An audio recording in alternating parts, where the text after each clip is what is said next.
I mean, I'm sure there are countless brands around the world that have taken that approach, where they've got, I suppose, one legal name and one marketing name.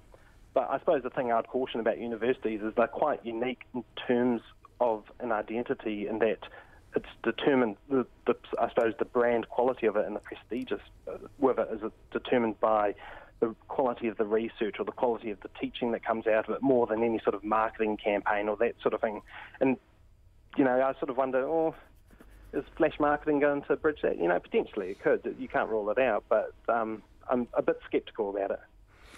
Can I ask you one more, not important question in the wider mix of questions here, but in the $250,000 spent on this so far, external legal costs are cited. Do you have any idea why there would be external legal costs at this stage?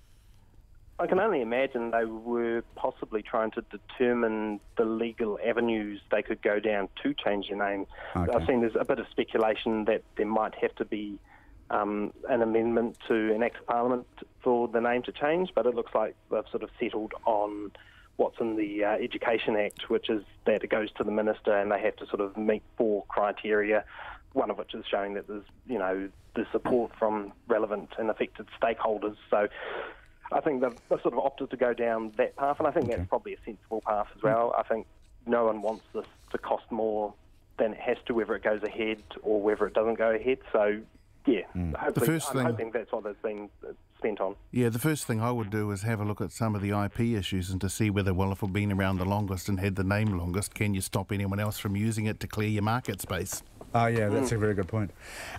Gwyn, thank you. Gwyn Compton, the organiser of the Keep Victoria in the Name petition, although it's not called that. And now that Gwyn's gone, I forgot to ask him what it is exactly called. That's what it is. That's the essence. You can find it, isn't it? It's the essence. Before we go, the boss of the airline Ryanair has given up his bonus after a year in which 20,000 flights were cancelled on his watch. Michael O'Leary did not take his annual bonus, still received a remuneration package of €2.3 million. Good idea that he gave up the bonus. Would you like to see the world's CEOs follow suit? Yeah. Well, yeah, absolutely. I mean, it's something that's like a huge profit this year anyway. But yeah, and I heard some people are threatening to strike in Ryanair, and so he's like, we're moving all your jobs to Poland. So he just sounds like a real top bloke anyway. But yes, I think that you know, the disparity between the rich and poor keeps growing, etc., etc., and this is very much indicative of that. The salaries are still going up. When you look at the extent to which some although we've been talking about this for probably a decade, haven't we? Forever, yeah. When you look at the extent to which some hugely well-paid chief executives make grievous errors of management or judgment internationally, do you suspect that some of these jobs could be done for 10 times less? Oh, like if everybody went, right, you know, we're going to have a cap on this is what we're going to do, then absolutely. Yeah, what would happen, do you think? Well, I mean... It's called communism, isn't it? Yeah, I think that... Exactly. I mean, and I do think that people should be rewarded, you know, for work well done. And he's obviously been good at spinning profits and stuff, though, having flown Ryanair, it's like you're clinging to the wheels of the plane as far as I'm concerned. I avoid it at all costs, but, you know, or at low cost, that's the thing. But I think people should be, you know, rewarded. But that sort of money just seems so crazy. And Jim, just before we go, all is not well in terms of dogs and the internet, because I see my old mate Felicity has just posted, bloody dog ate my cigarettes. That's going to be the new thing. Anti-cigarettes for pets. Chris Wikata, thank you for joining us today. Always a pleasure. Indeed. And Penny Ashton, always nice to see you. Thank you for coming in. Thank you. Checkpoint's on the way, and we're back tomorrow. Thanks, everyone.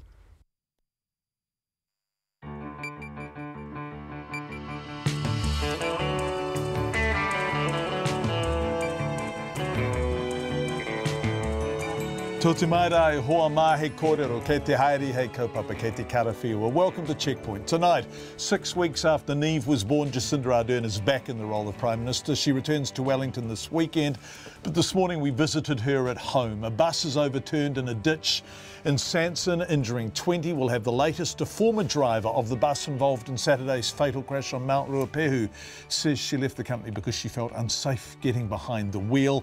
Two very different takes on the Hauraki Treaty settlement play out on Parliament's forecourt. Fergal keen on the elections and their bloody aftermath in Zimbabwe. President Trump tweets, "Stop this witch hunt now."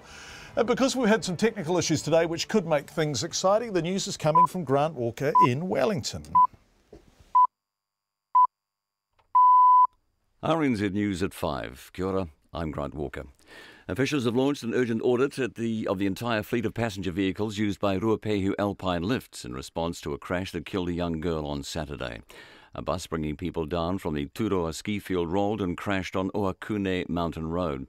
The police and the transport agency are doing an urgent audit of the Ruapehu Alpine Lifts fleet while all its bus operations are voluntarily suspended. The bus operations were suspended after vehicle inspections carried out on Wednesday. The transport agency is also doing a full review of the company's transport service licence. Police say a bus that rolled down a bank this afternoon near Fielding in Manawatu was carrying elderly people. Emergency services say the bus ran off the road and landed on its roof 5 kilometres south of Sanson. 28 people were on board and an ambulance spokesperson says they treated 20 people, with at least one reported to be in a serious condition.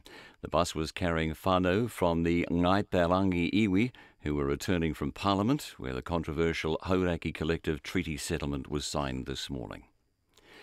The Prime Minister says she is acutely aware of the example she's setting for other parents returning to work. And it's clear she's not going to pretend she is superhuman. Jacinda Ardern has today taken up the reins of leadership again after 6 weeks maternity leave. She will fly to Wellington on Saturday to set up in the Prime Minister's residence near the Beehive with her partner Clark Gayford and their daughter Neve. I'm not going to pretend that I have the same lot as every other woman. I'm privileged. I'm very, very lucky. I have a partner who can be there alongside me, who's taking up a huge part of that joint responsibility because he's a parent too. He's not a babysitter, he's a parent as well. Jacinda Ardern.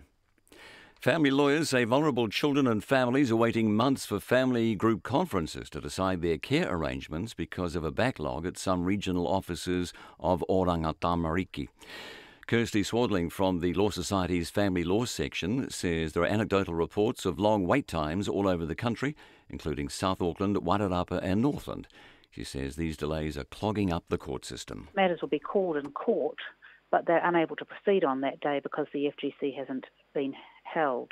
So that's actually creating further delays in the court systems because you're wasting time calling matters that actually can't proceed.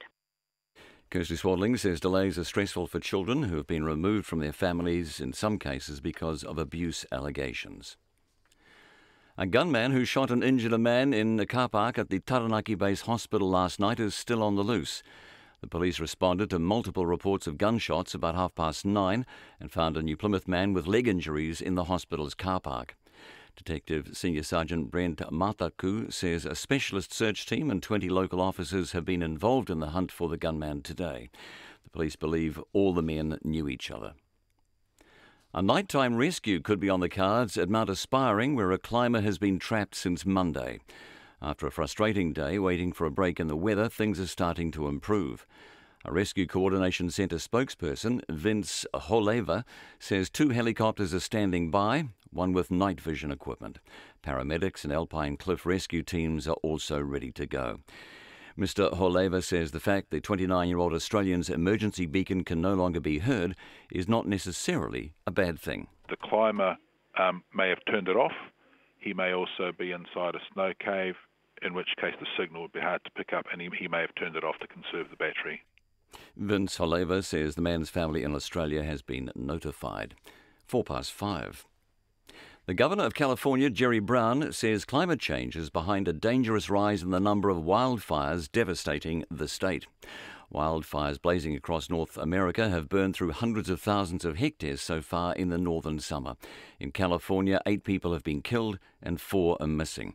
Here's the BBC's James Cook. So far this year, nearly 5 million acres have been scorched by wildfires in the United States, 1 million acres above the recent average at this point in the summer. California's fire chief says the state is under siege by fire.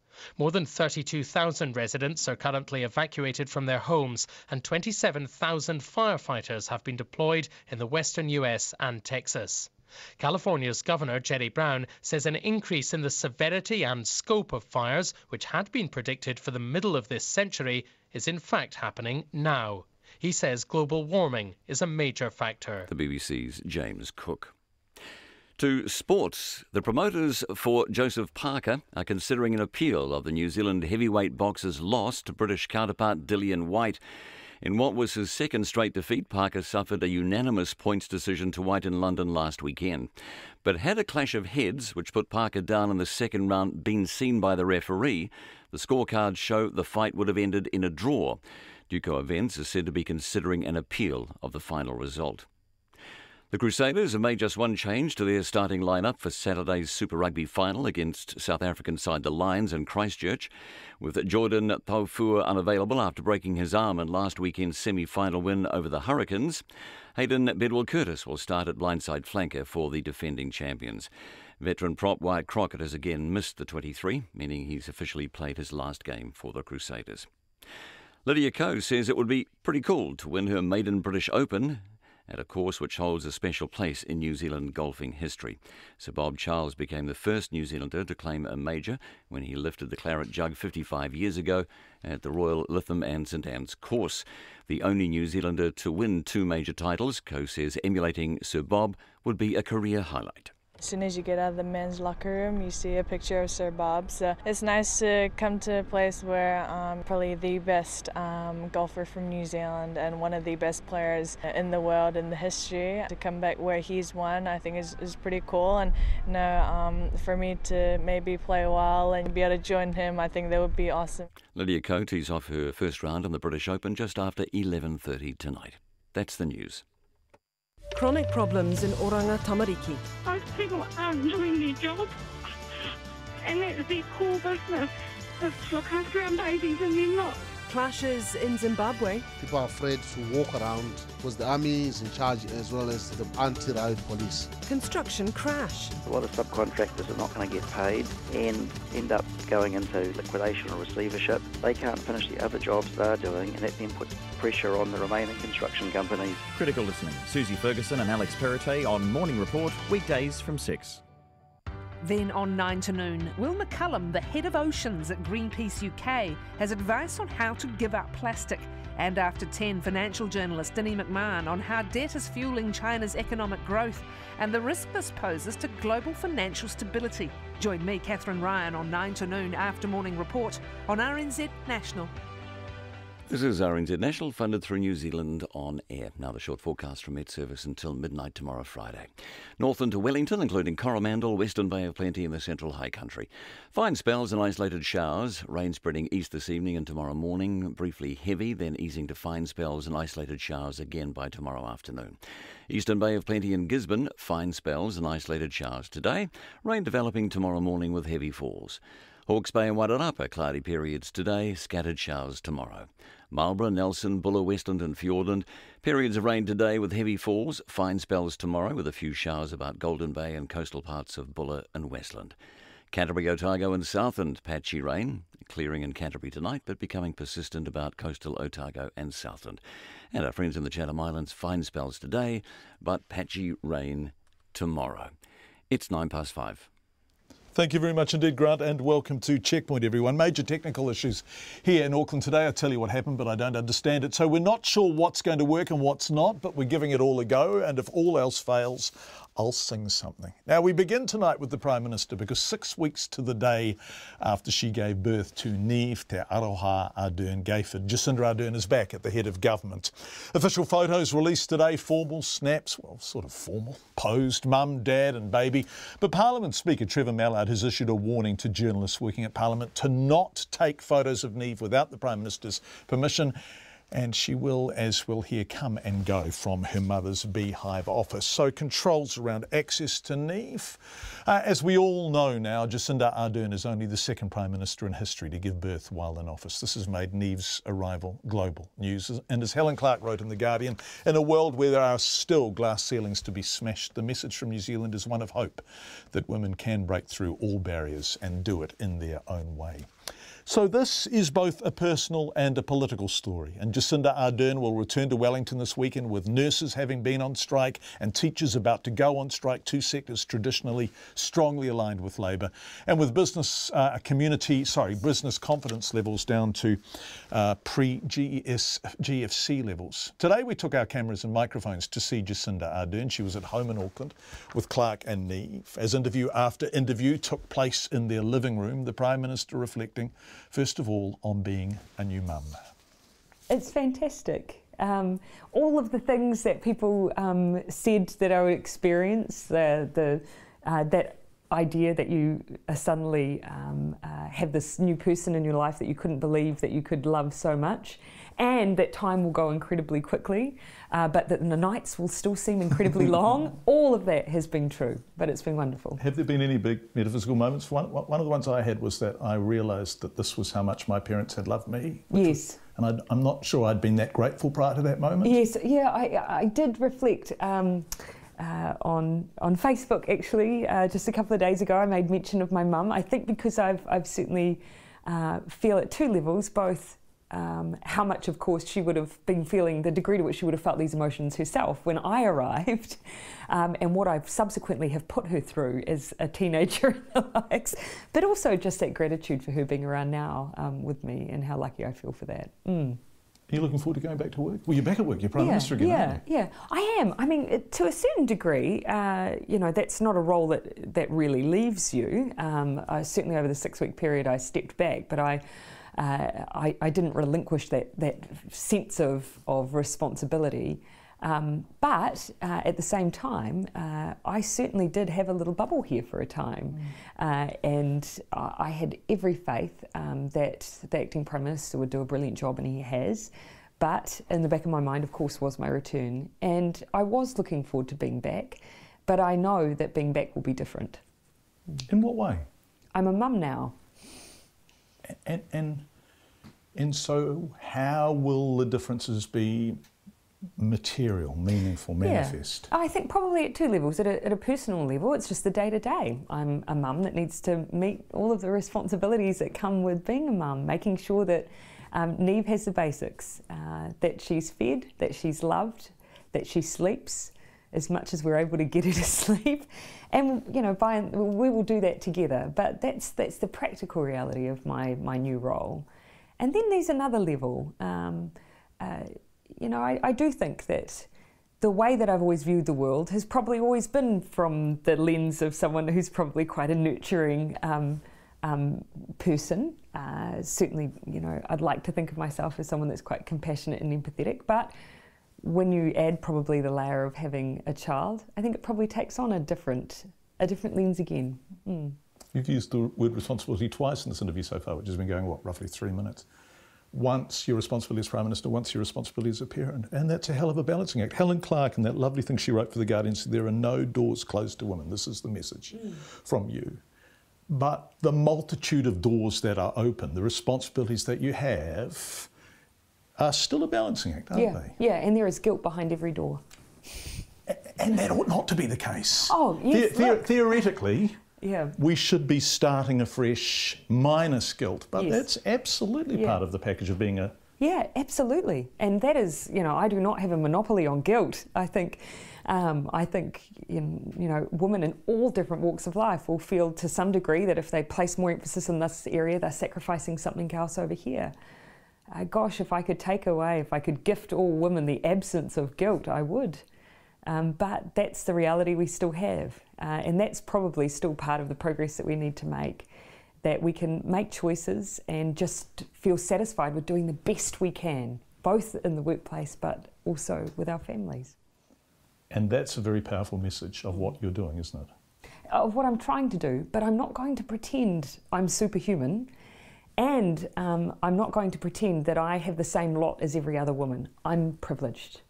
I'm very, very lucky. I have a partner who can be there alongside me, who's taking up a huge part of that joint responsibility, because he's a parent too.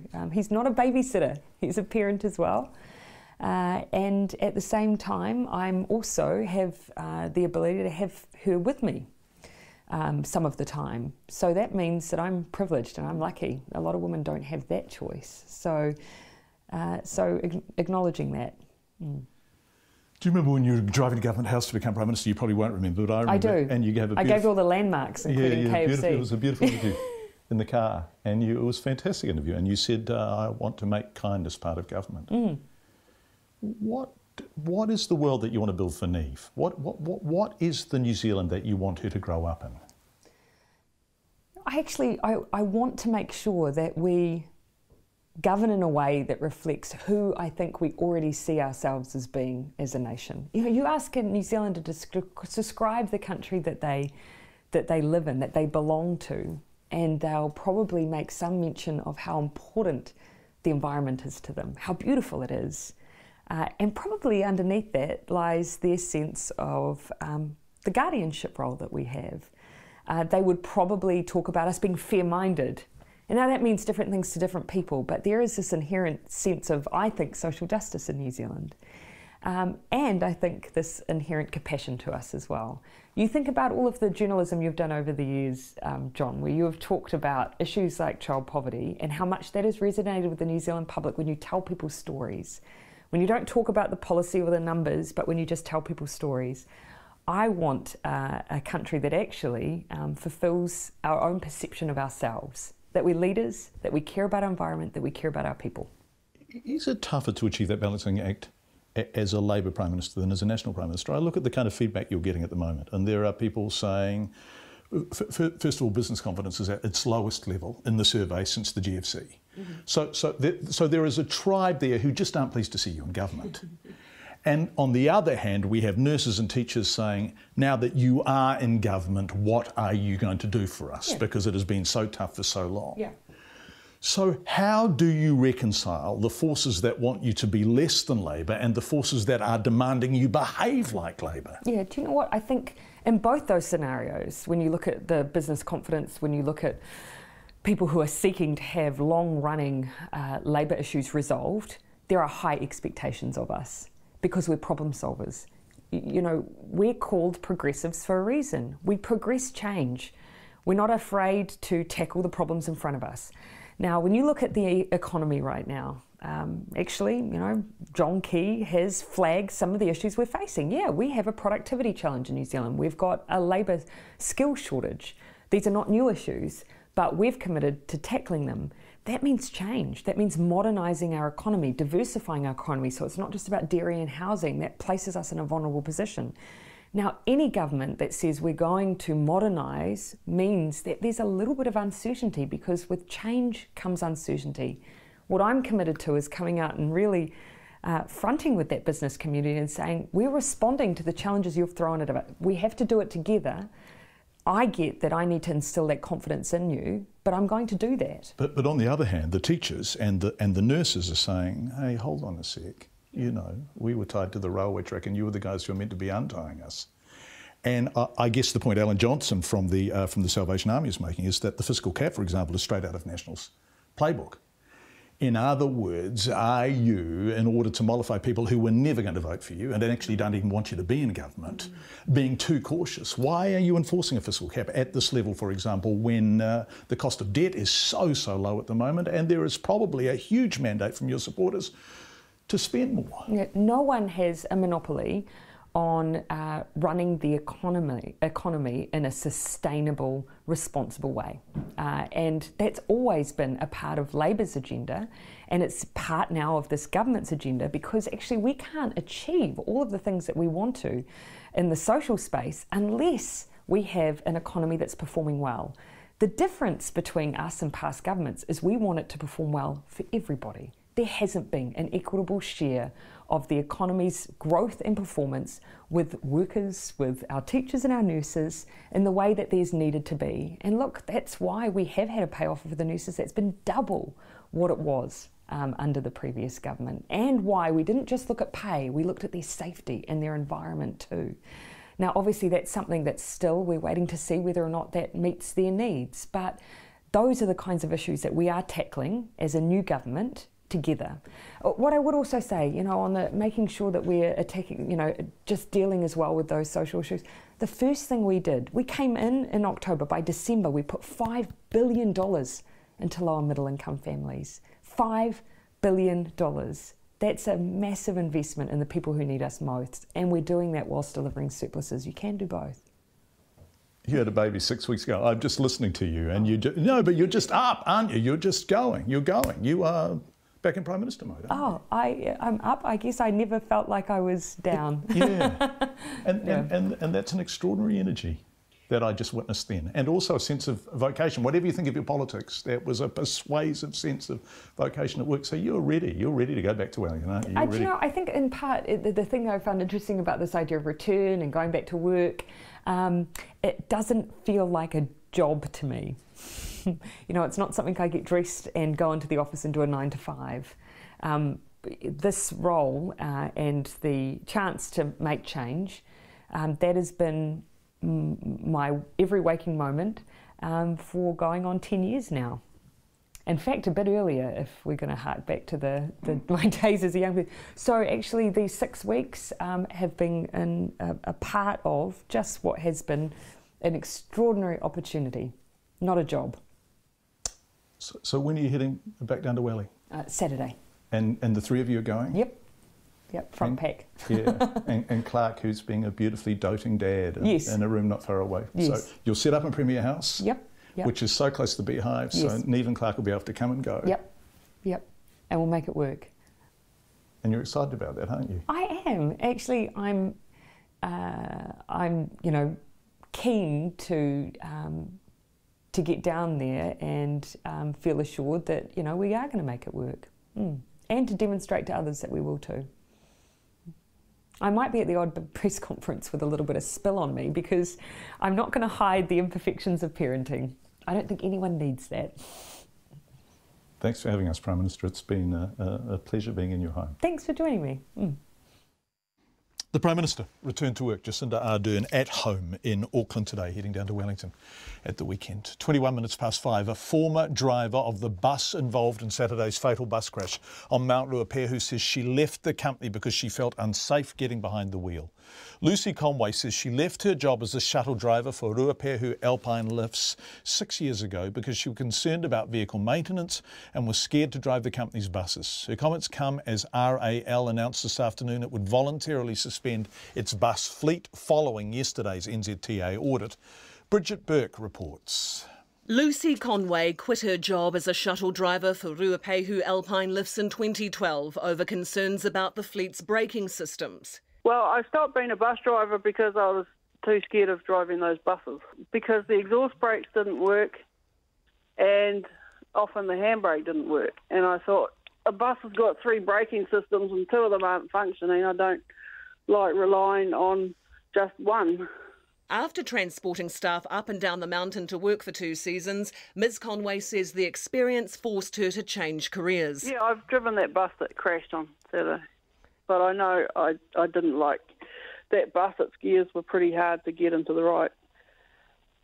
It's a manual bus, and you know, people are saying, why didn't he just use his gears to slow down? It wasn't the easiest gearbox when I was there. 31 passengers were on board the 24-year-old Mitsubishi Fuso shuttle that killed 11-year-old Auckland schoolgirl Hannah Francis. 7 passengers were airlifted to Waikato and Wanganui hospitals in a serious condition, and several others were transported to hospitals in Taupo and Taumaranui by ambulance.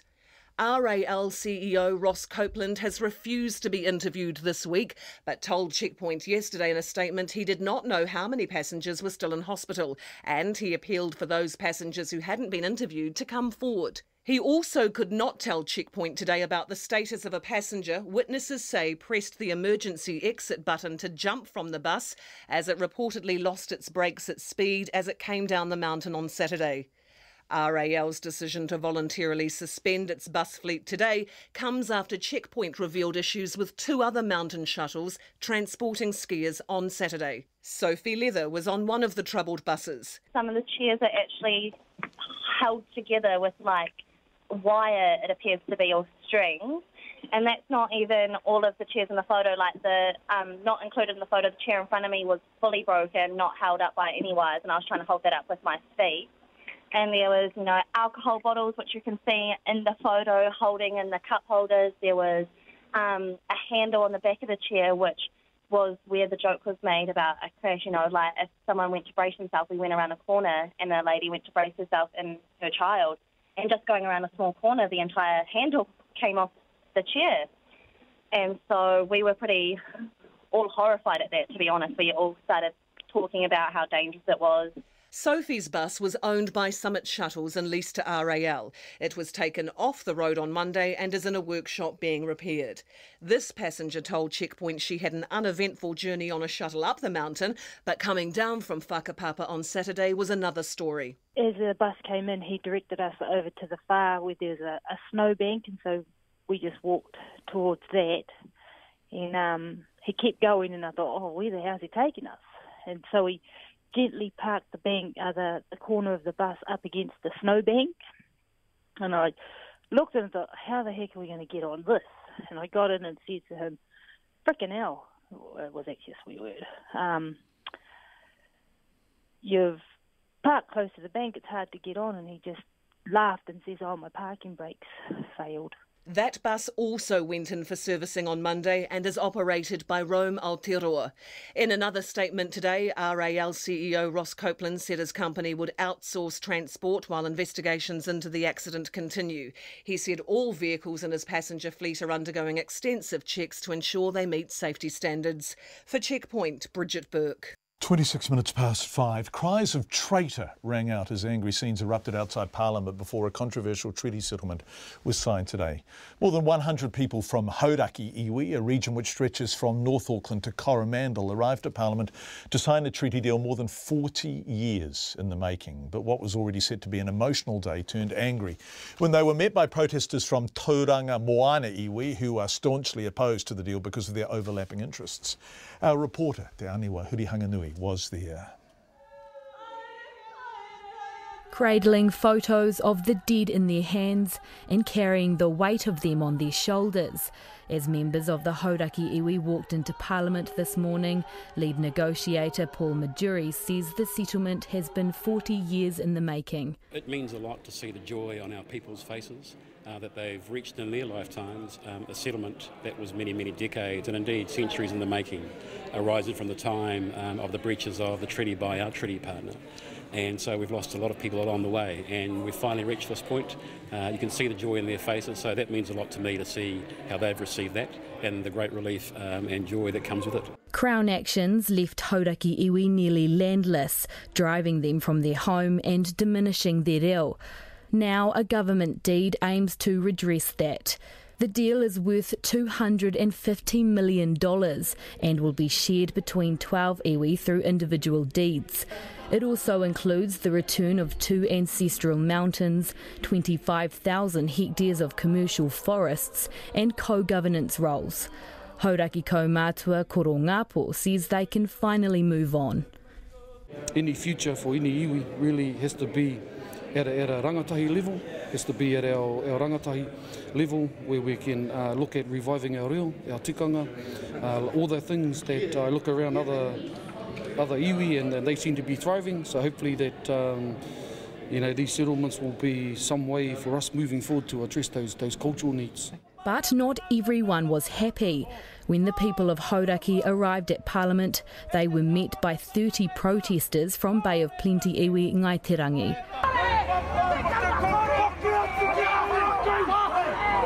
Chaos broke out. People were screaming, crying and chanting, and security staff restrained some as Hauraki rushed inside. Meremaihi Aloa says they're opposing the Hauraki settlement because it has overlapping claims to their land and sea. Today our moana is being signed off and we're not okay with that. We have tried to have kōrero with them through tikanga and they have refused at every turn, and we're at a loss here. This is just not right. This is an injustice. Maia Wharekura left Tauranga at 7 o'clock last night to be here this morning.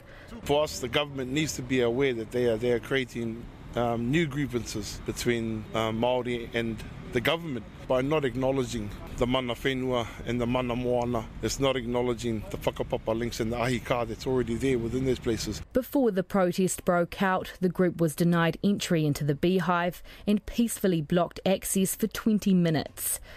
Ngaiterangi Kaumātua Bob Rolliston says the signing is like a funeral to them.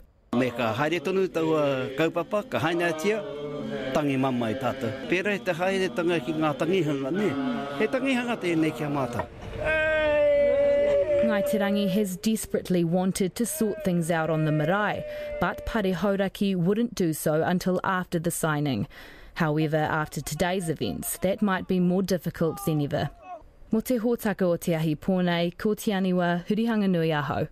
Well, this is a small old country, isn't it? As you will have heard in the news, that a bus crashed in Sanson this afternoon, in the Manawatu, injuring 20. And those passengers were from Ngaiterangi, heading home from Parliament, I believe. Paura Stanley is on the phone. Kia ora, Paura, are you there? Kia ora. Nice to have you with us. Is everyone on the bus okay? Well, as far as we can ascertain, most people are fine. There's some very, very shaken up people. There are some people who are carrying some injuries. I'm just very, very grateful. There are no very serious injuries, let alone any fatalities. I'm heading down there now to meet up with our whānau, who there's the more injured ones are in hospital at the moment, in pharmacy. I'm going down there to ascertain what we can do to support them. Paura, do you know what happened? So for people who don't know that part of the country, Sanson effectively is a T-junction, right? If you turn left, you go to Bulls and then on up State Highway 1. If you turn right, you go to Palmerston North. Were they just south of that? Is that right, on State Highway 1, just south of Sanson? I'm not sure of the exact details of exactly where they were, or GPS location, I'm sorry. But what happened? They went into a ditch? As I understand it, yes. The bus ended up in the ditch. Okay, and some people have been hospitalised, but as far as you're aware, no serious injuries? As far as I'm aware, yes, that's the case. Okay, thanks, Paura. We really appreciate it. And we hope everyone's okay. And take care in your travels if you're heading down from Tauranga to Palmerston. Also, 20 people injured. Passengers on a bus that seems to have gone into a ditch on State Highway 1. We don't know how on earth it went into a ditch. They were from Ngaiterangi, returning up to the Bay of Plenty, having been at that protest on the forecourt at Parliament. It is coming up to 28 minutes to 6. You are with Checkpoint on RNZ.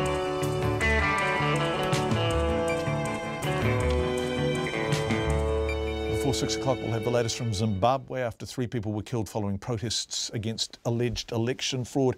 A Christchurch construction company placed into voluntary liquidation leaves workers out of pocket and creditors, workers out of a job and creditors out of pocket. And a would-be homeowner at the Union Green Apartments talks about being let down by Ebert Construction. We'd love your feedback. Text us 2101, email checkpoint@radionz.co.nz, and we are, of course, on Twitter.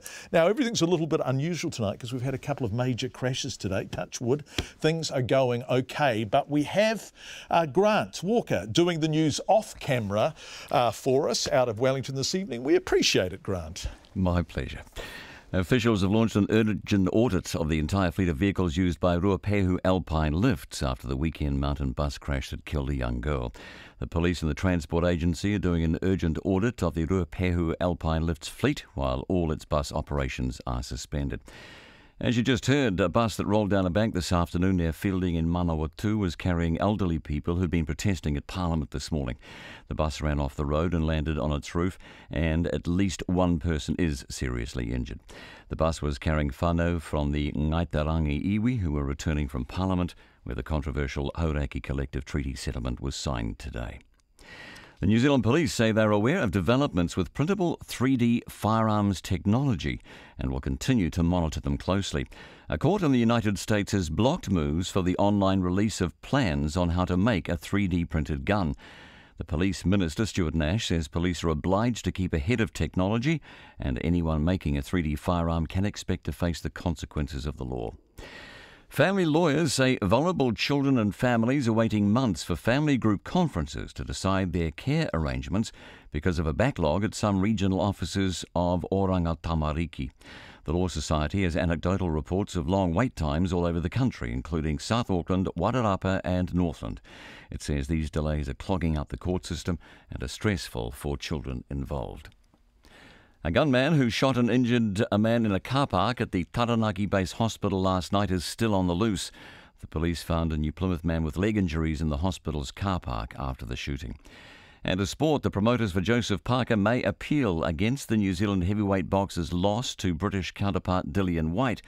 Parker suffered a unanimous points decision to Whyte in London last weekend, but scorecards show the result could have been different had the referee seen a clash of heads in the second round.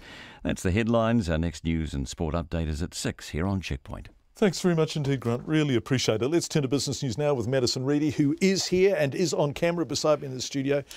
A2 Milk and Fonterra joining forces. What's all this mean, Madison? What will this look like? What's going to happen? It will look like Anchor Milk sold in New World and Pack and Save in the North Island. So this all came out in regards to a deal that was signed between A2 Milk and Fonterra. So A2 Milk will be sold under the Anchor brand. So this is the old adage, if you can't beat them, join them, right? And A2 just took off like a rocket. They did, but the rocket's slightly come back down to earth since then. So that was in May. A2 did have, it became the biggest listed company on the NZX, you know, out of nowhere almost, just a small company, and quite a few people doubted it too. So if people don't actually know what A2 does, it creates milk without the A1 protein. So cows that are milked for dairy, they have both the A1 and the A2 protein. So A2 only uses the milk from the A2 cows.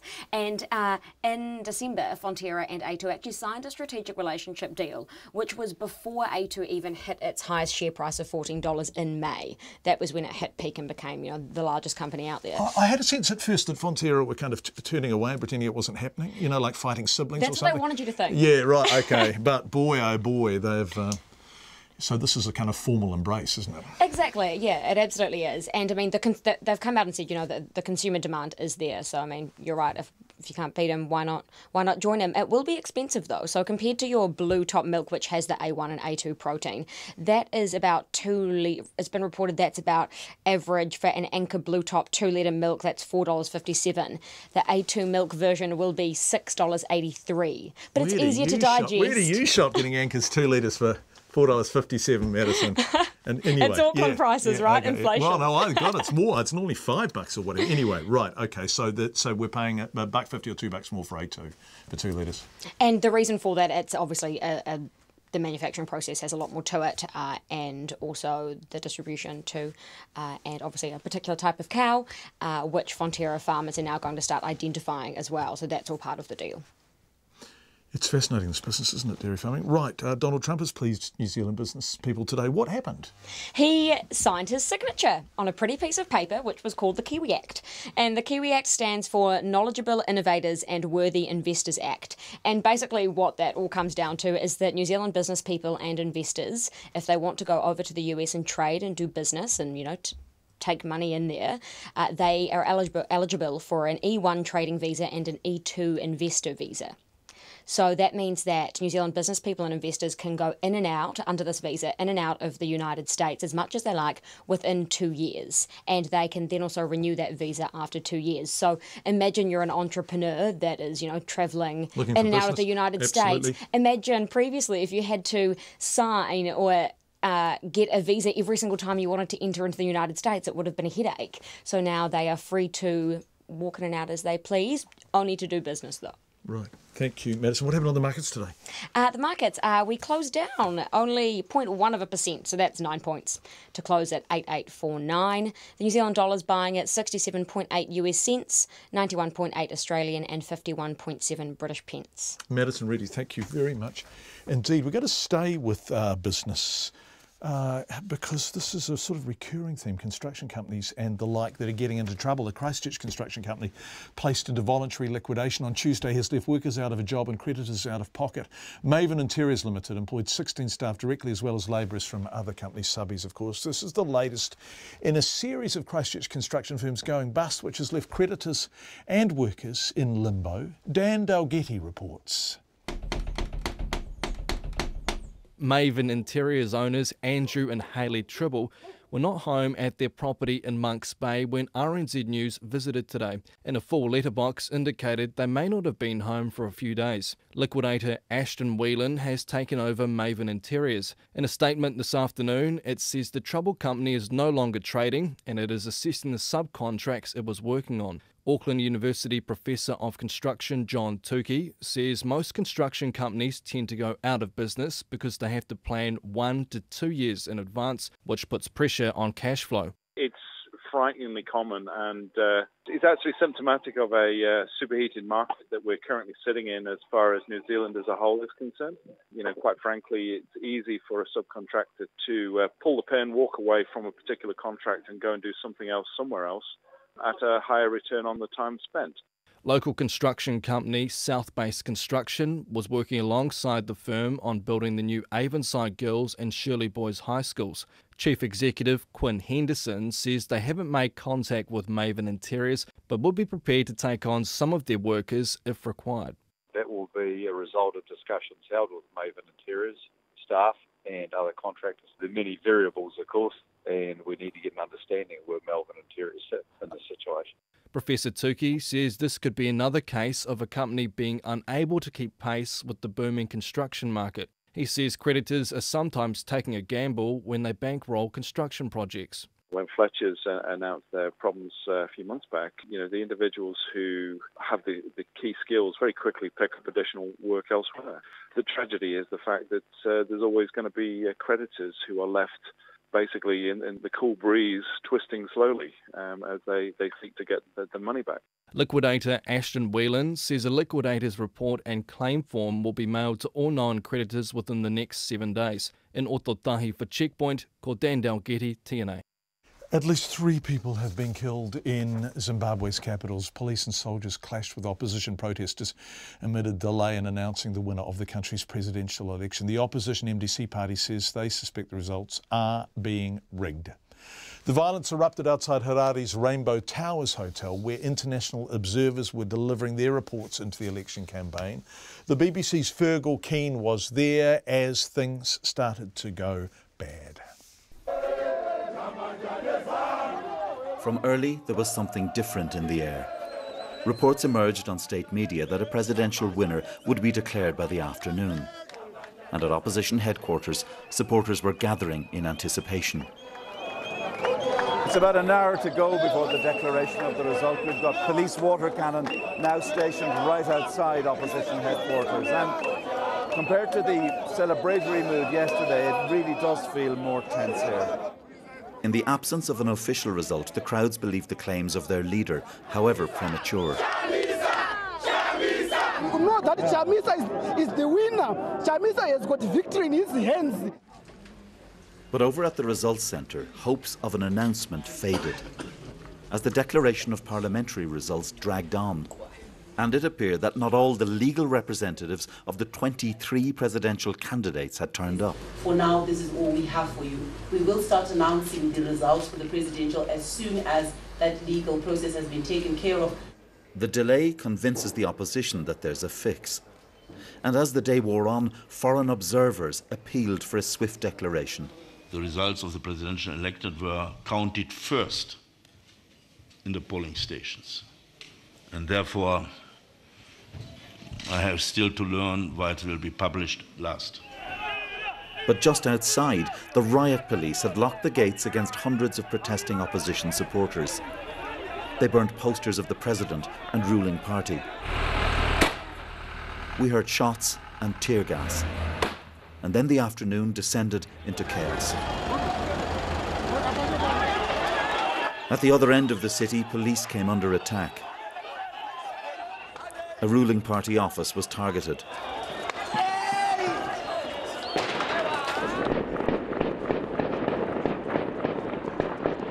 Gunfire echoed around the city. There was injury and death. There are soldiers just beyond this group of running people. It's changed dramatically, the atmosphere in the last 24 hours. Really volatile now. We've had tear gas fired, shots fired. I think we got to go. We saw a bayonet-wielding soldier strike at a protester. Opposition supporters tried to blockade a large swathe of the city centre. At the headquarters of ZANU-PF, party officials watched the angry crowds approach. And tonight, the president and party leader blamed the opposition. We hold the opposition MDC alliance and its whole leadership responsible for this disturbance of national peace, which was meant to disrupt the electoral process. Armoured vehicles on the streets, scenes more reminiscent of a war zone than a nation in the middle of a democratic election, or a city where thousands cheered the army just 8 months ago. In a few hours this afternoon, the great hope that there was for this country was battered. It will take a real will for calm on all sides for it to be restored. Fergal Keane, he really is a brilliant reporter, isn't he, from the BBC, who is in Harare. At-risk children are having to wait months for court-ordered reports detailing the outcomes of investigations into abuse and neglect, or for family group conferences to take place. When a judge orders a Section 132 report, Oranga Tamariki has a statutory obligation to respond on its intended action within 7 days and file a report within 28 days. So respond within 7, file a report within 28. But lawyers in some regions say in many cases, families are left in limbo for months. Ruth Hill reports. A Lower Hutt man who had to fight for 3 years to get custody of his daughter, despite the local Child, Youth and Family Office receiving numerous notifications about drug use and violence in her mother's home, says he hears similar stories all the time. The dad, who can't be named to protect his child's privacy, says despite internal and external reviews into his case, ordered by the former Social Development Minister Anne Tolley, he doesn't think anything has changed, except the new name, Oranga Tamariki. They've got the same people in that same office doing the same stuff over and over again. You know, and before I went through it personally, I used to look at people that have been through hell with stuff and gone, well, you know, there must be a reason why, surely. You know, this doesn't happen to innocent people. But after going through it myself, it's so easy to understand. Information released to RNZ under the Official Information Act has revealed a family court judge has been so worried about child protection issues in the Hutt Valley, he's ordered his minutes to be sent to Oranga Tamariki's chief executive 3 times this year. RNZ understands that in Kaitaia there is currently a 6-month wait on family group conferences being convened, and there are lengthy delays across Northland in respect of Section 132 care and protection reports. The chair of the Family Law section of the Law Society, Kirsty Swadling, says there are anecdotal reports of long wait times for family group conferences from all over the country, including South Auckland, Wairarapa and Northland. You might have a child that has been uplifted from his or her parents on a without notice application, and until that FGC is held, then nothing else is happening. So it means that the child and the parents are left in limbo for far too long. An Auckland-based family lawyer, Gareth Bodle, says his local Oranga Tamariki office is extremely professional and responsive, but that's not always the case. My experience working nationally has been there are some sites, OT sites around the country that are really well run, really great to deal with, and when they say they're going to do something, it gets done. Other sites are just appalling. Mr Bodle says that causes huge anxiety and uncertainty for children and whānau, and there's a great deal of fear of Oranga Tamariki. They feel very powerless and that there is a plot against them, and whether or not that's the case, of course, might be a completely different story. But there is genuine fear of what social workers might do. The Children's Commissioner, Judge Andrew Beecroft, says the long wait times are damaging to children and families. What is being reported, what we're aware of, is unacceptable for children. That is absolutely, without doubt, the starting point. We need timely, responsive, competent systems. From what he's seen, the design and development work taking place at a national level is great, but implementing it is going to require some challenging questions around resourcing and the competence and ability of frontline staff. The litmus test for the new organisation is the actual timely delivery at the front line. I mean, we can't shrink from that, and that's where we now need to see the change. Judge Beecroft warns it's going to be at least a 5-year process to rebuild Oranga Tamariki. But 5 years is too long to wait for some of these children, says our Lower Hutt dad. Children have died in the Hutt Valley at the watch of that office too. How many kids are we willing to lose in New Zealand before someone actually steps in and does something about it? This is kind of how I feel. Oranga Tamariki has indicated it will be responding to the questions raised in this report sometime today. For Checkpoint, Ruth Hill. And they did indeed do exactly that. We've now received a written statement from Oranga Tamariki's Deputy Chief Executive, Alison McDonald. She says the Ministry takes all concerns very seriously and its focus is always the safety and well-being of the child. Over the past 12 months, Oranga Tamariki has held more than 8,300 family group conferences, but Ms McDonald concedes it can be difficult to establish and maintain contact with all people required, and this can sometimes impact the amount of time it takes to complete the process. She says in the past 12 months the ministry has recruited 340 more social workers and introduced a number of new roles, including youth workers and whānau specialists. That statement in writing from Oranga Tamariki's Deputy Chief Executive, Alison McDonald. It's coming up to 10 minutes to 6. A nurse who lives in the staff accommodation at Taranaki Base Hospital has described how residents feared a gunman had entered the building after shots were fired outside in the car park last night. The police responded to multiple reports of gunshots about 9:30 and found a man with leg injuries in the hospital's Tukapa Street car park. This afternoon the gunman was still at large, but police say multiple offenders were involved. Our Taranaki Whanganui reporter Robin Martin has more. The nurse, who would only give her first name, Crystal, says when she returned from her shift at about 11:30, everyone was pretty spooked. The sound carries a lot in there, so it sounded like, well, they said it sounded like the person was in the building. So they all went to one side of the building and until it was over and the police came in and interviewed people. Crystal says it was a while before anybody felt ready to go to bed. So everyone was wide awake when I got home at 11:30 and a few of us just sat up and watched videos to calm down and then everyone went to bed and got up and went to work. Barry Hopkins lives directly across from the car park on Tukapa Street. He took the shooting in his stride. I was in bed and I heard two bangs and I thought, oh, should I get up? I thought, no, it's probably only a car backfiring. I thought, oh, should I get out of bed? And I thought, no.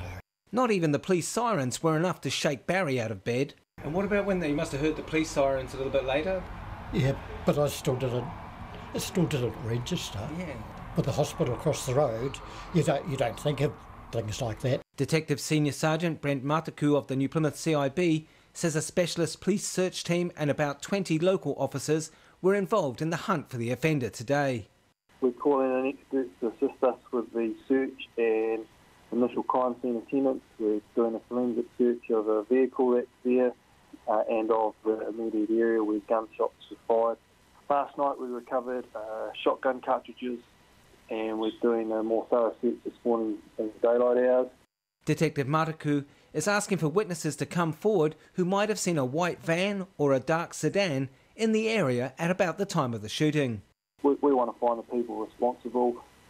Thankfully, the injuries to the local New Plymouth men don't appear to be life-threatening. He's in a stable condition, but we take the safety of our community very seriously, and we're doing everything we can to catch these offenders and hold them accountable. Detective Mataku says it's understood the victim and the offender are known to each other and the police don't believe there is a risk to the general public.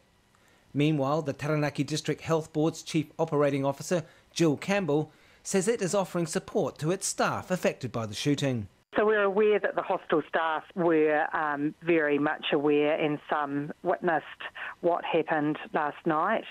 The large number of the staff in the hostel are actually students, so particularly young people. So as we have opportunities, we're meeting with those groups and offering any support that they require.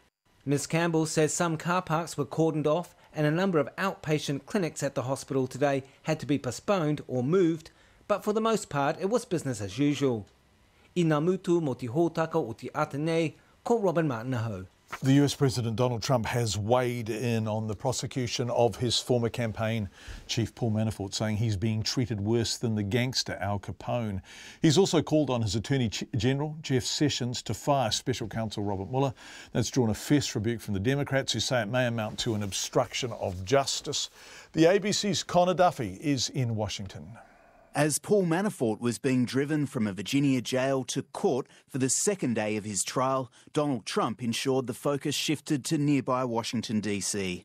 The president tweeted that the Russia probe was a stain on the country. He said that Special Counsel Bob Mueller was conflicted and that the 17 angry Democrats working for him were doing dirty work and were also a disgrace to the country. He later tweeted that the case against Paul Manafort had nothing to do with him or Russia, but said his former campaign chief was being treated worse than notorious Chicago gangster Al Capone. His press secretary, Sarah Huckabee Sanders, defended her boss from allegations it amounted to obstruction of justice. It's not an order, it's the president's opinion, and it's ridiculous that all of the corruption and dishonesty that's gone on with the launching of the witch hunt, the president has watched this process play out, but he also wants to see it come to an end, as he stated many times, and we look forward to that happening. Democrats on Capitol Hill, like Senator Chris Coons, were furious. That's just ridiculous. I mean, if the president is innocent, he should act like it, and he should cooperate with the Mueller investigation. He also hit out at the president's claims the investigation was politically motivated. Robert Mueller is a decorated Marine combat veteran, lifelong Republican, was appointed to be FBI director by a Republican president. The idea that this is a witch hunt undermines the rule of law and discredits the work of our professionals in law enforcement. His Democratic colleague, Senator Richard Blumenthal, a frequent target of the president's jibes, said the tweets could be close to a criminal act. This tweet strikes me as very close to obstruction of justice. If it isn't a criminal act itself, it's certainly evidence of intent to obstruct justice. The president has no legitimate power to stop a lawful investigation by a federal prosecutor, and especially when it's of himself. Attorney General Jeff Sessions, who the president asked to sack Special Counsel Robert Mueller, didn't mention the controversy when he met with law enforcement in Arkansas. So I appreciate what you're doing, and on behalf of President Trump, I want to thank all the federal officers who are here today. By comparison to Washington, there was much less drama back in the Virginia courtroom where Paul Manafort is in the dock. FBI agents described searching his house and finding documents with his signature that they allege prove bank fraud. The trial is moving quickly, but is still expected to take 2 to 3 weeks.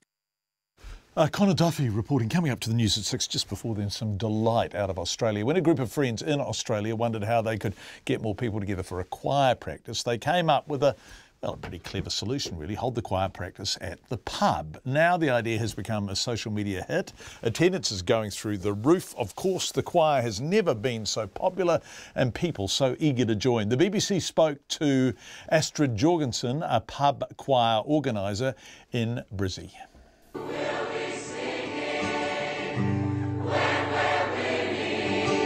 Pub choir is a community singing group where strangers meet at the pub. They learn a song in 3-part harmony in 90 minutes. We put it up online and we never do it again.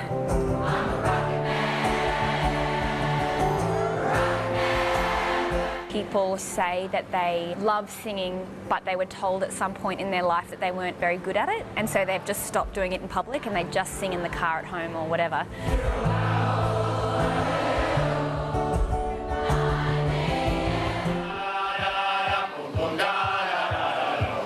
We had 70 people at the first event, which I thought was amazing. But now we get 800 people buying a ticket. It sells out in minutes.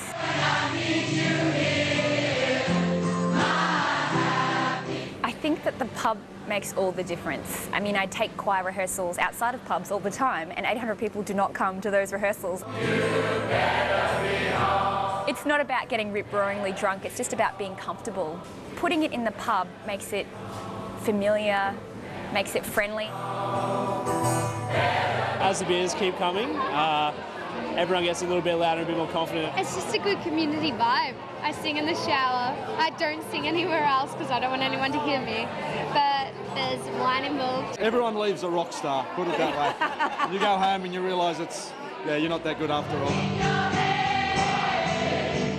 There's so many great songs that I love. Hi ladies, you are going to do what the guys were singing. But when you have 800 people who haven't auditioned and have no music in front of them and they're learning it by ear, it has to be really repetitive and doable. It's got to have a small vocal range.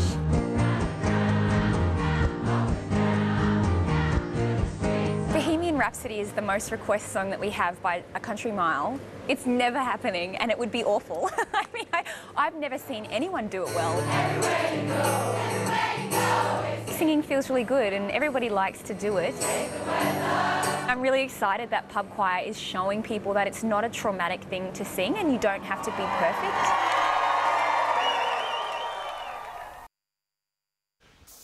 That was an absolutely delightful story. Pub choir organiser Astrid Jorgensen, I noted 2 New Zealand songs in there, although the Aussies claim Crowded House. They were Melbourne-based, of course, but the singer-songwriter was Neil Finn and Dave Dobbin. Lovely. Lots of feedback coming in about Jacinda Ardern, and people saying very nice things, which I'm sure she'd be delighted to read if she had access to our feedback. But thank you. People enjoyed the interview and are texting in about it. After 6, we're going to look at the situation of Ebert, this construction company in Auckland. Not as it left subbies out of pocket, but there are people who've paid money up front for apartments that they're not sure when they're going to get.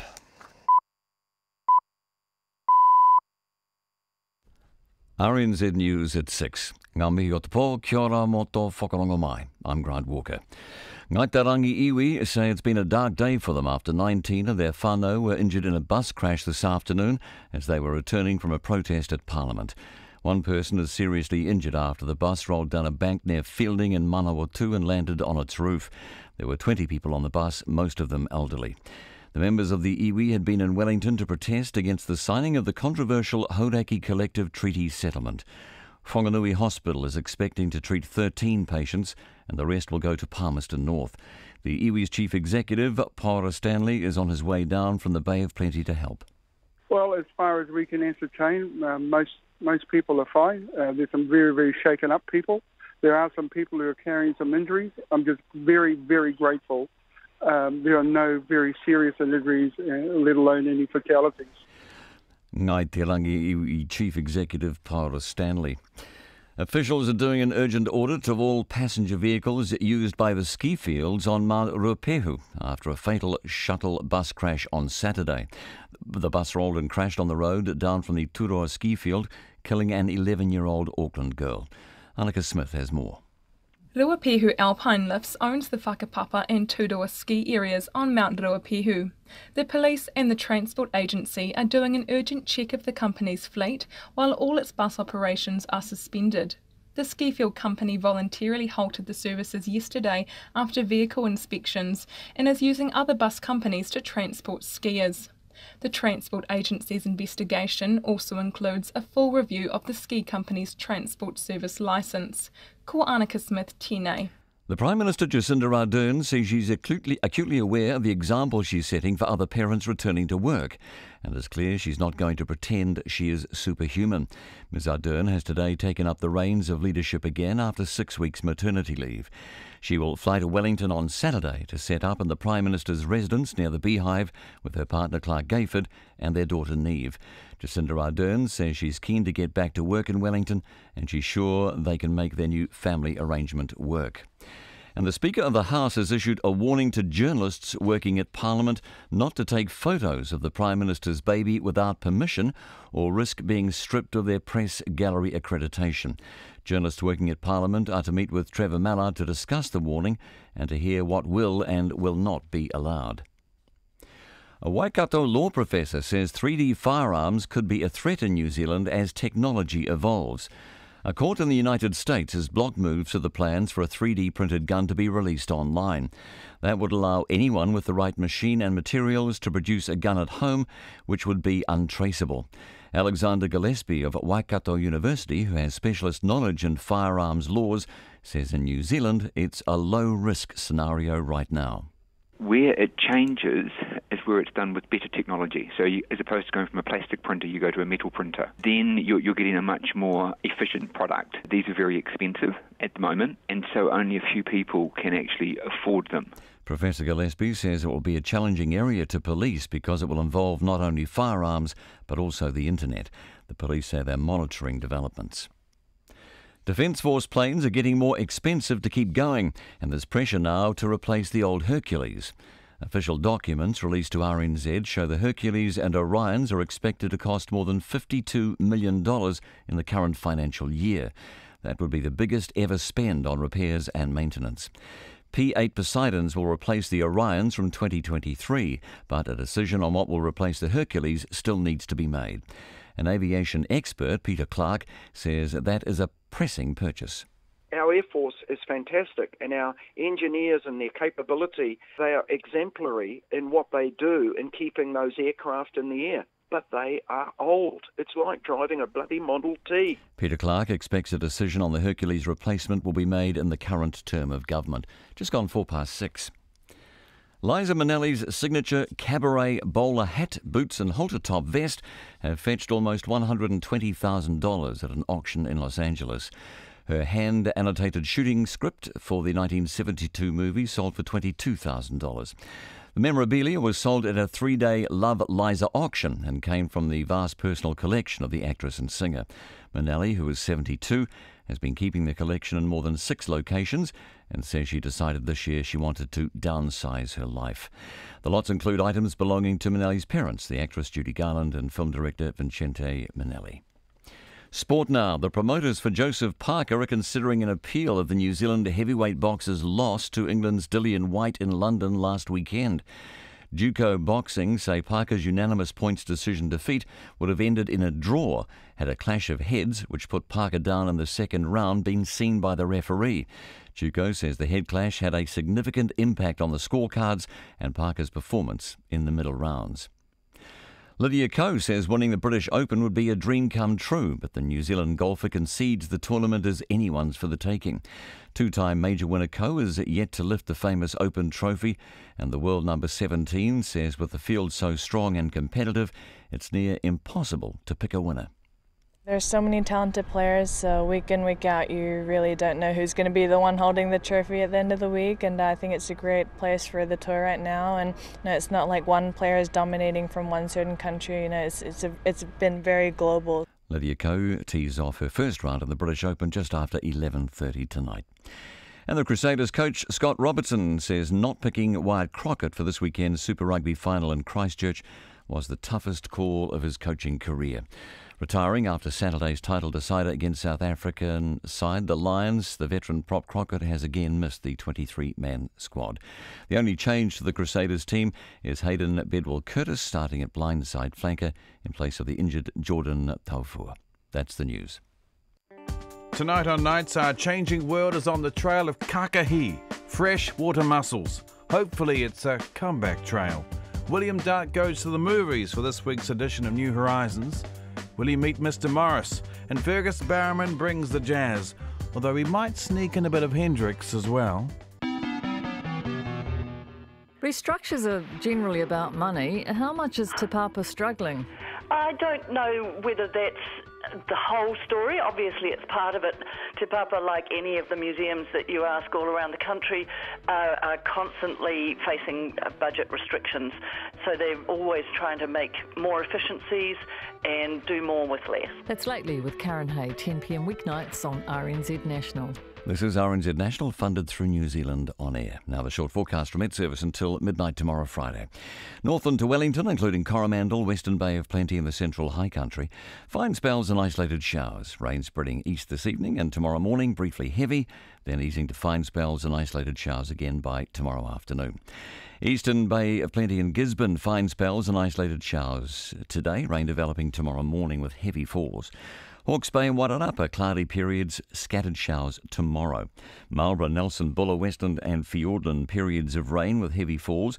Fine spells though tomorrow with a few showers about Golden Bay and coastal parts of Buller and Westland. Canterbury, Otago and Southland. Patchy rain clearing in Canterbury tonight but becoming persistent about coastal Otago and Southland. Chatham Islands, fine spells this evening. Patchy rain tomorrow. It's 6:08 on Checkpoint. Grant Walker, who stepped up today because we had a few technical issues, doing a magnificent job filling in at short notice out of Wellington. Thanks, Grant. We really appreciate it. As we reported last night, the major building company Ebert Construction is in receivership. Covered this at length last night, spoke to the receiver. That's put a halt on their construction projects, including 2 Auckland apartment blocks, a mental health unit at Middlemore Hospital and the new Indian High Commission headquarters in Wellington. With the uncertainty around the company's future, there's uncertainty around how these projects will proceed, what happens to people who are going to live in the apartments, for example. But as Charlie Drever explains, for some, the disruption is just another in a long line of delays. Ali Al-Bazar's put down a deposit on an apartment at Union Green in the Auckland CBD in 2015 after selling his previous property. He expected to be in by 2017, but now in August 2018, the site still remains a construction zone. Mr Bazaz says he only found out Ebert Construction had gone into receivership from a friend who had also bought a place at Union Green. He said, "Dude, did you hear the news?" I was like, "No." And he said, "Come and have a look." It was just online. And I was like, "What?" Man, that was about 7:30, 8 o'clock around that. And then we haven't got anything till about midday. And was it from CBRE? So it's not from the developer, it's from CBRE, which is the company was kind of promoting the whole thing. Ali Al-Bazaz says he has spoken to his lawyer about getting his deposit back, but is not sure he will. Because of what's been happening. Can you see that? It was delayed, and now this company's collapsed. And no, I'm not confident getting my money back. Ali Al-Bazaz says it's been tough, given he's been paying tens of thousands of dollars in rent each year. I had a property. I worked so hard, and I owned a house when I was 26. But what happened is, compare the prices 2015 to prices now, this project pushed me back 20 years in terms of work and money. So it's ridiculous. The director of the developer Myland Partners, Farid Moenfar, says buyers' deposits are safe in a trust account, so there is no cause for people to worry about their money. But he adds there is still a lot of uncertainty around Ebert's receivership, which they didn't see coming. The head of the Property Council, Connell Townsend, says the problem of these developments starts when the risk is offloaded from the developer to the construction company. The first thing they want to do is offload as much of the risk as they possibly can, so they do that. Meanwhile, in quoting and trying to pitch a price, they're trying to compete with other competitors. They're trying to keep the price down as low as possible. Everyone's praying there's not going to be any delay, no escalation in costs. And what actually happens, of course, is lots of things go wrong. Mr Townsend says there's been a perfect storm of problems that have left the construction industry vulnerable. Unless we tackle those fundamental problems in the system, if you will, around poor allocation of risk and excessive liability, and the fact that there are so many little players in New Zealand, so many tiny little companies with very, very thin balance sheets who are carrying all that liability, unless we tackle those issues, this is just going to happen again. In the meantime, investors and subcontractors caught up in the latest receivership are waiting to see whether they'll get what they're owed, or at the very least, limit their losses. For Checkpoint, Charlie Drever. Well, the director of the developer Myland Partners, Fahad Moenfar, says he can't comment on specific contractors, but says purchases deposits are safe in a trust account, so there's no cause for people to worry about their money. He says there's still a lot of uncertainty around Ebert's receivership, which they didn't see coming. He says they will be keeping people up to date when there is more information. Obviously, they need information from the receiver too. We'll let you know what's happening there. It's 12 minutes past 6. Thank you for being with us on Checkpoint. The Prime Minister, Jacinda Ardern, has given her first interview since taking back the reins from Winston Peters after 6 weeks of maternity leave. It was a kind of media day in her living room, really, before she, Clark Gayford and their daughter Neve head down to Wellington this weekend to settle into life at Premier House as PM and as new parents, of course. It's the beginning of Neve's life as a frequent flyer. They'll soon be heading to the UN in New York. But first, there are teachers, nurses and an unhappy business community to respond to, and much more. We spoke to her at length. The whole interview is now available online, including the PM talking about life as a new mum. But we pick it up just after I'd asked her what kind of country she wants to build for her 6-week-old daughter to grow up in. I want to make sure that we govern in a way that reflects who I think we already see ourselves as being as a nation. You know, you ask a New Zealander to describe the country that they live in, that they belong to, and they'll probably make some mention of how important the environment is to them, how beautiful it is. And probably underneath that lies their sense of the guardianship role that we have. They would probably talk about us being fair-minded. And now that means different things to different people, but there is this inherent sense of, I think, social justice in New Zealand. And I think this inherent compassion to us as well. You think about all of the journalism you've done over the years, John, where you have talked about issues like child poverty and how much that has resonated with the New Zealand public when you tell people stories. When you don't talk about the policy or the numbers, but when you just tell people stories. I want a country that actually fulfills our own perception of ourselves. That we're leaders, that we care about our environment, that we care about our people.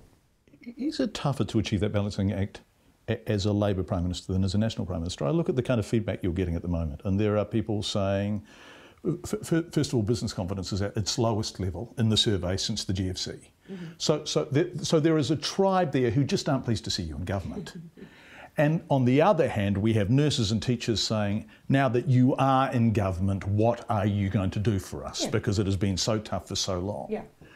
So how do you reconcile the forces that want you to be less than Labor and the forces that are demanding you behave like Labor? Yeah, do you know what? I think in both those scenarios, when you look at the business confidence, when you look at people who are seeking to have long-running Labor issues resolved, there are high expectations of us because we're problem solvers. You know, we're called progressives for a reason. We progress change. We're not afraid to tackle the problems in front of us. Now, when you look at the economy right now, actually, you know, John Key has flagged some of the issues we're facing. Yeah, we have a productivity challenge in New Zealand. We've got a labour skill shortage. These are not new issues, but we've committed to tackling them.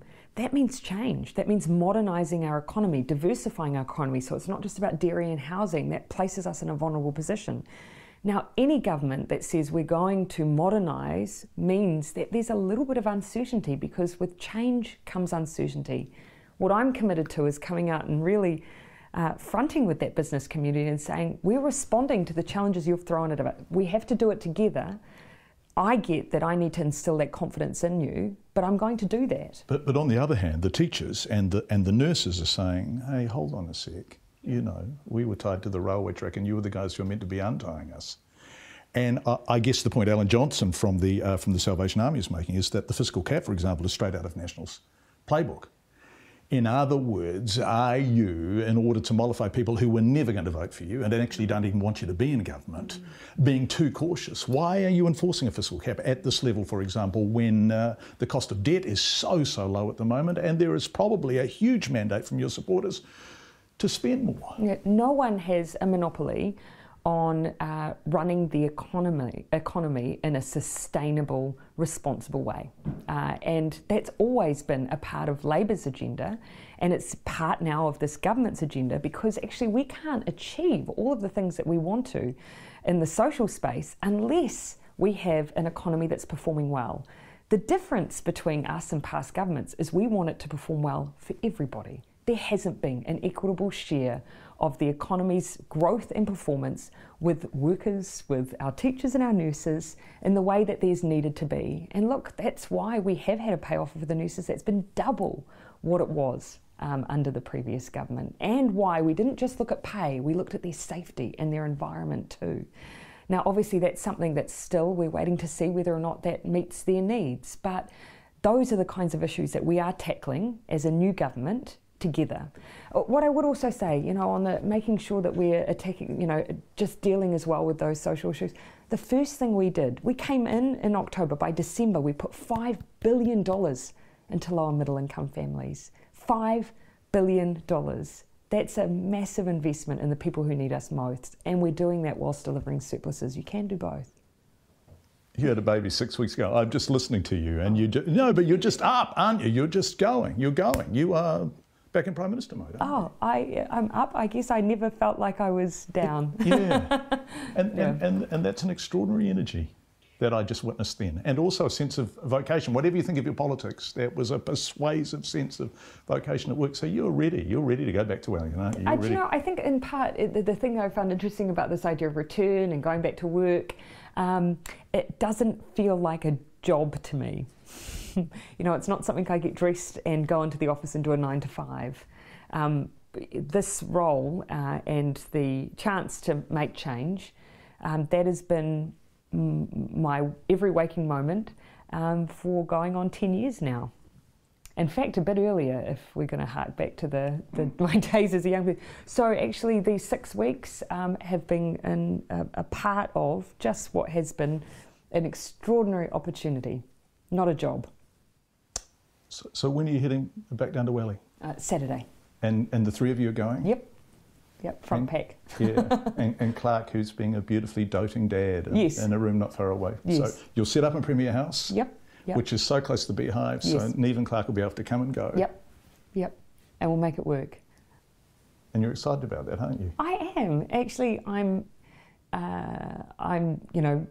keen to get down there and feel assured that, we are going to make it work. And to demonstrate to others that we will too.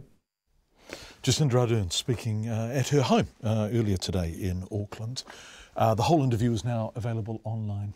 It's 6:19. An update now on the bus crash in Manawatu this afternoon. We can tell you the bus involved in the crash was a 1991 Mitsubishi Fuso, the same make and model as the one involved in the fatal crash on Mount Ruapehu on Saturday. Emergency services say the bus ran off the road and landed on its roof 5k south of Sanson. So that's State Highway 1, I guess the way you would go to Palmerston North, you turn right at Sanson, or if you were driving further north towards Hamilton and Auckland and so on, you would turn left and go through Balls. 28 people were on board, and an ambulance spokesperson says they treated 20 people, with at least one reported to be in a serious condition. The bus was carrying whānau from the Ngaiterangi iwi, who were returning from Parliament, where the controversial Hauraki Collective Treaty Settlement was signed this morning. They were protesting against it on Parliament's forecourt. Now, vehicle records show the bus was only purchased by the iwi 2 days ago. It had 419,000 kilometres on the clock, and had failed 8 certificate of fitnesses since 2003. Spokesperson Paula Stanley told us earlier in the program he understood nobody had been seriously injured. We hear there may be one injury that is close to being regarded as serious. We'll update you as any more information comes to hand. 28 people on board the bus. 6:21. A law professor says 3D firearms are not yet a threat to New Zealand, but could be as technology evolves. The New Zealand Police say they are monitoring developments around 3D printers, 3D firearms, which are assembled from plastic parts that can be made with a 3D printer. A court in the United States this week blocked moves for the online release of plans on how to make a 3D printed gun. That would allow anyone with the right machine and materials to produce an untraceable gun at home. Our reporter Tracy Neal looks at what this might mean for New Zealand and whether we have the laws in place to deal with it. Alexander Gillespie of Waikato University, who has specialist knowledge of firearms laws, says it's a low-risk scenario right now. The ones that we're seeing, if they're done with cheap technology, are probably more of a risk of the person trying to assemble it than the actual person it could be pointed at. Professor Gillespie says the difficulty is when people have access to the right technology, they'll be able to assemble something that they cannot buy lawfully. But at the moment, the technology needed to print in 3D is hugely expensive. Professor Gillespie says in terms of the laws needed to manage the emergence of printable weapons, New Zealand is on the back foot as much as anyone except Australia. The state of New South Wales is outlawing blueprints for making guns, meaning possessing the plans on a cloud service is a criminal offence. New South Wales has foreseen this, but Australia is very much the foremost leader in the world probably on gun regulation. So they're always kind of scanning the horizon. A lot of other countries right now will be playing catch-up. He says those who'll be playing catch-up the most will be those with the strictest gun regulations. The more restrictive something is, the more desirable it is to the criminal fraternity. The New Zealand Police say it'll be up to Parliament to amend legislation to cope with whatever emerges in this country. A spokesperson said in a statement they are keeping an eye on developments. Police are aware of the commentary around 3D firearms and are monitoring developments in this area. Firearms technology has changed and the police will continue to administer and, as required, enforce the Arms Act. The police reiterated that anyone in possession of a firearm must have a firearms licence or endorsement or be under the immediate supervision of a licence holder. Professor Gillespie says it will be a challenging area to police because it will involve not only firearms but the internet also. But a starting point is what sort of penalty is needed for a non-licensed person in possession of a firearm. And that rule, having a non-licensed person in charge of a firearm, should apply whether it's a 3D gun or whether it's a gun that they've bought from a gang member at the local pub. He says there are still easier ways to get firearms than making them. Lawful people will purchase them while others will get them through the black market. And Professor Gillespie says right now there are worse things on the internet. You shouldn't just see it in isolation of firearms. You should see it in relation to other threats on the internet, like how you've got capacity to make bombs and how you've got a lot of people who put recipes up there how to make very nasty things that can do a lot of terrorist type of damage, and they need to all be put into the same kind of basket and be treated equally. He says it's a problem of the 21st century, whether it's bombs, guns or terrorist material online from ISIS, it's all the same problem. Professor Gillespie says New Zealand will need to look overseas for examples of best practice. For Checkpoint, Tracy Neal. Tracy Neal is our Nelson Marlborough reporter, but filling in on general duties today. Thank you so much, Tracy. Cocaine use is on the rise in the UK and Europe, according to well, the UK is still part of Europe, isn't it? Although they're trying to extricate themselves, according to the latest figures on police and the increasing, from police. And the increasing demand is most obviously apparent in Colombia, where cocaine production is reaching unprecedented levels, with much of it headed to European capitals, including the UK, one presumes. Over 900 tonnes was produced last year, despite a peace accord. 900 tonnes of coke, despite a peace accord which ended a long-running insurgency by the FARC rebels, and it's prompting fears that Colombia is losing the war on drugs well and truly. The BBC's Frank Gardner reports from Colombia.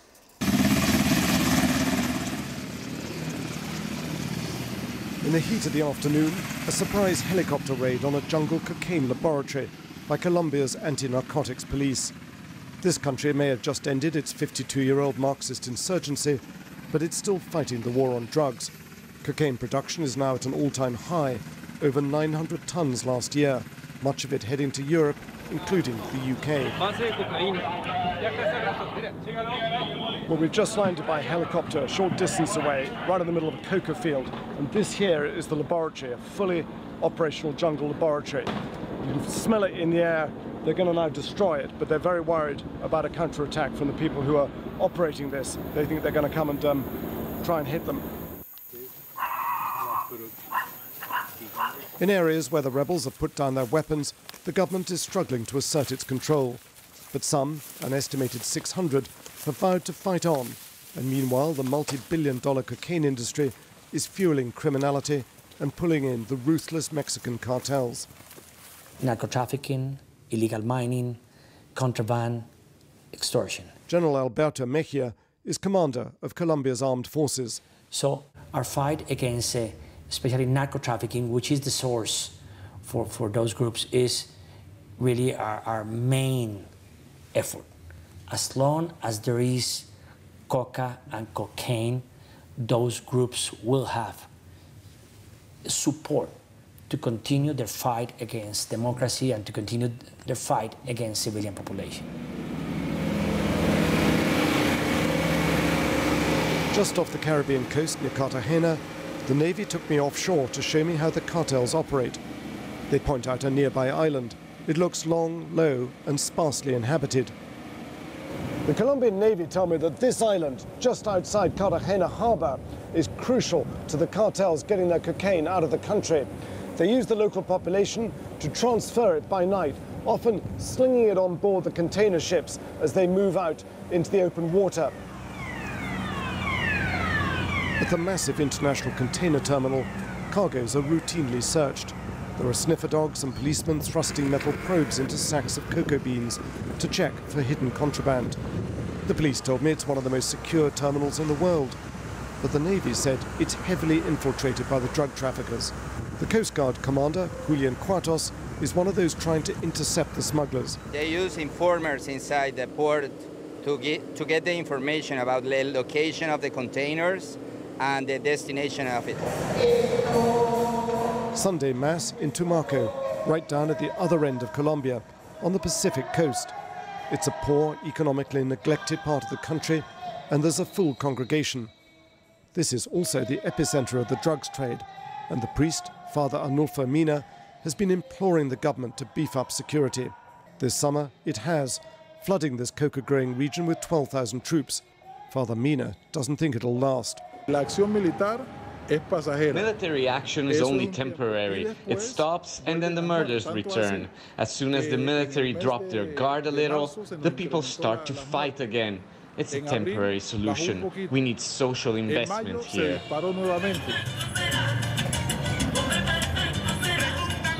Nighttime in Tumaco might sound like fun, but this town has one of the highest murder rates in the country, up to 12 a night on a bad day, with the bodies dumped in the shallow waters of the bay. After the FARC rebels disarmed, the violence got worse as rival gangs competed for turf.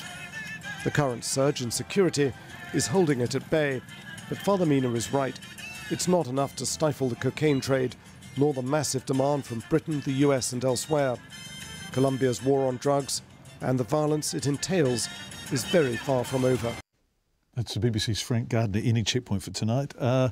At one stage we didn't think we'd get the show to air today because our audio system just completely crashed, but somehow, Kelvin, can you have a shot of yourself there? That's the control room. There's Kelvin and Pip and Blair and everyone, the teams throughout the country, converted all our audio packages into a format that meant that they could play out on the picture machine, the TriCaster. It was really poorly explained, but I'm just saying well done, you guys. We don't have a sting though, so that's the end of the show. Katrina.